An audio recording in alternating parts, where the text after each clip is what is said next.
नमस्कार दोस्तों, क्या आप भी ग्राम सेवक बनने की सोच रहे हैं और आप जानना चाहते हैं कि इसके लिए क्या योग्यता होता है, इसकी सैलरी क्या होती है और इसका क्या काम होता है। पूरी जानकारी आपको इस वीडियो में बताने वाले हैं। तो चलिए वीडियो को देर न करते हुए वीडियो आप स्टार्ट करते हैं।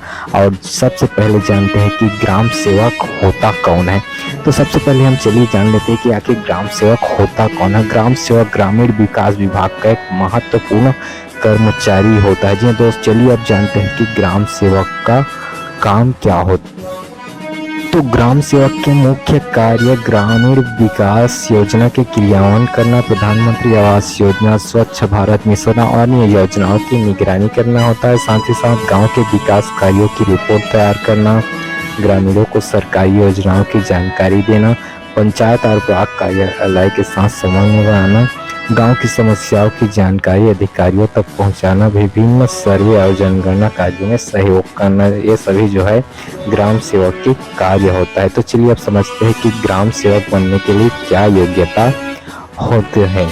तो ग्राम सेवक के लिए योग्यता की बात करें तो अलग अलग राज्यों में ये नियम अलग अलग हो सकता है, लेकिन सामान्यतः 12वीं पास या स्नातक पास इसके लिए मांगा जाता है। कई राज्यों में स्नातक उम्मीदवार को प्राथमिकता दी जाती है, तो कई राज्यों में केवल 12वीं पास को ही बेसिक दिया जाता है। तो बेसिक, इसके साथ साथ बेसिक कंप्यूटर के ज्ञान होना और साथ ही साथ स्थानीय भाषा का भी ज्ञान माना जाता है। और बात करें आयु सीमा की, तो इसके लिए न्यूनतम आयु सीमा 18 वर्ष और अधिकतम आयु सीमा 35 से 40 वर्ष होता है।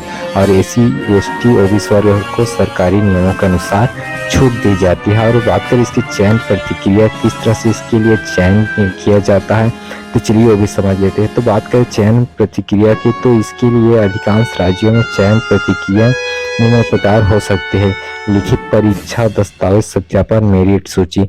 तो कुछ राज्यों में कंप्यूटर दक्षता परीक्षण होता है और साथ ही साथ 12वीं के रिजल्ट इन दोनों का आधार पे हो जाता है। तो किसी के माध्यम में वैपे या किसी बड़े ये द्वारा एग्जाम लिया जाता है, उसके आधार पे चयन होता है। तो ज्यादातर देखा जाता है 12वीं और कंप्यूटर के जो से एग्जाम होता है उसके आधार पे चयन किया जाता है। तो इस तरह से इसके प्रोसेस होता है। तो चलिए अब जान लेते हैं इसकी सैलरी क्या होती है।